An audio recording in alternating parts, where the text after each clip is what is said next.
You're listening to the Spend 10K a Day podcast, brought to you by the performance marketing experts at Mute 6. This is your source for cutting-edge insight into the world of online advertising from the team with more Facebook case studies than any other agency on the planet. Here is your host, Steve Weiss. Hello, everyone. Welcome back to another episode today of the Spend 10K a Day podcast. Today we have a new update to Google that we're going to be talking about. Obviously, Yep. We also have Harrison with us today, who runs our search team. Very YouTube focused. Yep. And we're going to be talking today about Google's foray into shoppable. We call it shoppable. Very similar to Pinterest, shoppable Instagram, shoppable Pinterest. Well, now Google is integrating shoppable images into images. And this is a big change because it's opening up more ad inventory for Google Shopping. Google has been trying over the last couple of years to really expand upon Google Shopping and be a place for discovery. That's the biggest goal of Google, is they want to be a place for discovery to compete with aforementioned Facebook and Google. So Harrison, Yep. what does this change mean today? Obviously, we saw this pop up today. We knew it was coming in a lot of ways, but to you, as running a media team, you see this change pop up. What does this point you to do? How are you changing your strategy? Yeah, well, let's explain what it is. So actually on Google Images now, you're able to see a little sponsored promotion on the actual image and click a product, and it'll take you directly to that product, which is really awesome. So they've done this with shopping, as Steve said. They want to expand their inventory, right? So we now have YouTube shopping. We now have smart shopping, which serves on both display and within Gmail. And now we're going to be able to show shopping ads in Google Images. I mean, that's incredibly powerful. So for those listening who are very Facebook-focused media buyers and want to really start leveraging Google as a core acquisition channel, what is Google? What is smart shopping for display and kind of go into that? I don't know if all of our listeners understand exactly about smart shopping. Yeah, so the difference between standard shopping and smart shopping is that smart shopping will show outside of your traditional shopping tab. So smart shopping will show on both Gmail and display. It'll show on YouTube as well. So if you're ever watching a YouTube ad and you see shopping products under the ad or under the video, that's your smart shopping campaign. And now we're getting into images. So like you said, Steve, earlier, shopping is our best way on Google to discover new customers. So expanding this inventory only makes sense for Google. Expanding into images only makes sense because it expands the pool of users that we can hit. So, obviously Google is now using AI. I'm looking at an image on your screen, which I'm going to try and describe to the listeners here. It's a picture of an office, and, on Google Images inside the office is office supplies, which all have listings on top of those, supplies. So you could literally click and go to the dark wood desk. You can in a Google Shopping ad. Then you can also click and go to the chair as well. So this is really interesting that AI is really evolving to a point where, Google is now taking images and really just placing links inside the images from Google. Just like shoppable Instagram, just like Pinterest. I mean, it's all visual, right? That's why we love shopping so much more than search, and why it converts so much better is you can see the product, you can see the price point, much attuned to a Facebook feed where you actually have some kind of visceral reaction when you're looking at the product. It makes sense. So this is just, again, giving us a new way to expand our reach and a new way to convert users.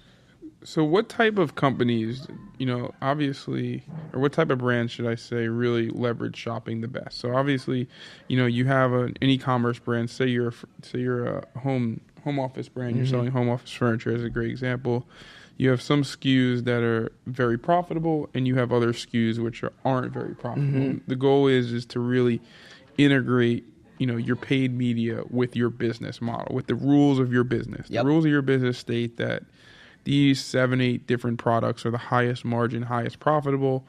I want to drive profitable media or profitable new users to buy these 7 or 8 products. Obviously, I have a lot of other products which some are really good, but they just don't have the profitability margin of these 7 or 8 products. How do you leverage Google Shopping in a very intelligent way to really drive traffic and demand to your most profitable products? That's a great question. So, and your Google team, if you're a brand listening to this, should help you with this. But you can actually not only break out your shopping campaigns by product category, so back to the margin conversations, you can break it out by product as well.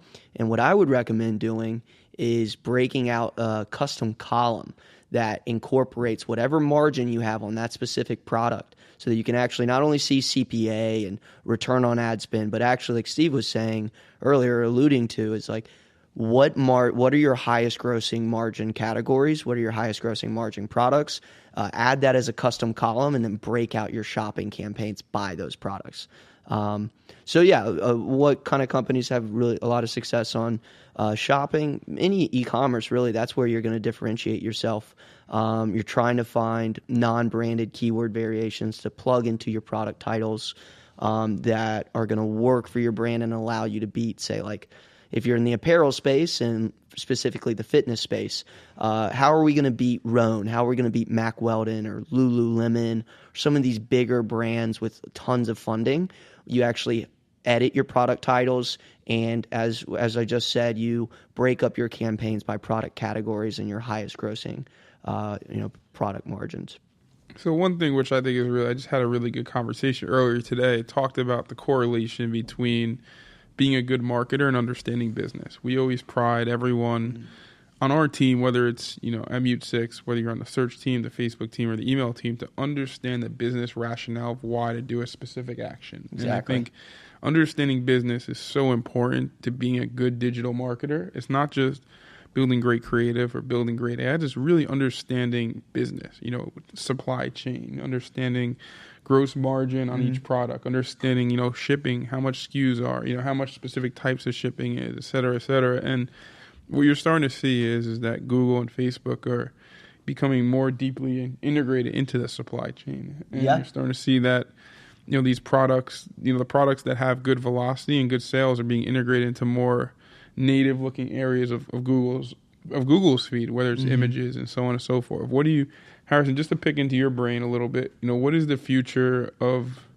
how is Google going to get more into discovery? How are they going to conquer this new conquer and compete, should I say, with Facebook and Pinterest on driving discovery? Because, and they already own intent, obviously. So discovery is a new forte, and I think images is the first boat. But I know you videos. Yep. So tell a little more about what's coming down the popper with video on you. Yeah. To your first point, I think what we're doing at Mute 6 is we're building what we like to call digital CMOs. So guys that are working outside of your traditional media buying. We want to advise you on what images you're showing on shopping. We want to advise you on what best creative is going to work on YouTube. So, and also deeper understanding of your margins and your supply chain. But to answer your question, Steve, I think, man, I almost see search one day just being images and videos and less links. I mean, I don't know if that's actually less text ads, but that's where, in my opinion, it is probably trending, right? Like everything to me seems like it's going towards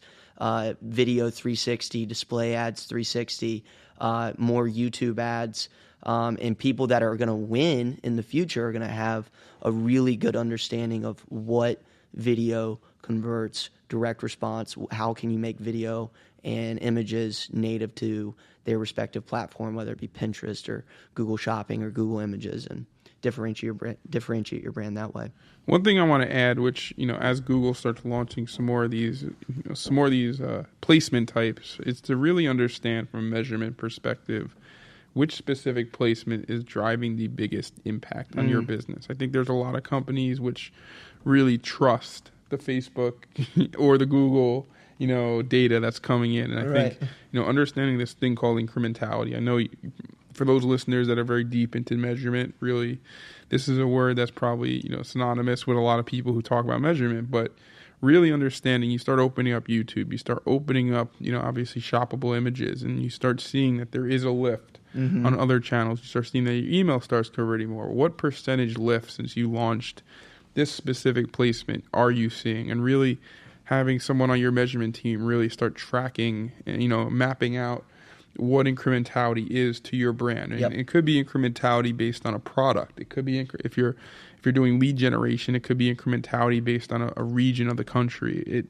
really mapping out what a measurement, kind of system is for your brand is so important as we start opening up these new placements. And really, I can't tell you how important it is, how many conversations I have about measurement, because it's still on everyone's mind of because last click is gone. I mean, it's dead. and it just becomes more and more important to have that quant person or that person who's really that really understands measurement on your team to really advise where you should be allocating your money. Absolutely. One of the things you can do within the Google Ads platform, by the way, is you can actually log notes now in the new interface. Say you launched a Discovery YouTube campaign that day and you wanted to see overall how it affected impressions across search and shopping.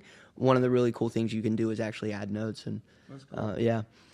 One last thing about Google Images, which I think is really interesting, is we know that shopping is probably the best place to discover new customers across the slew of Google products that you have offering to you. They're actually now saying that 50% of shoppers are reportedly inspired to shop based on Google Images.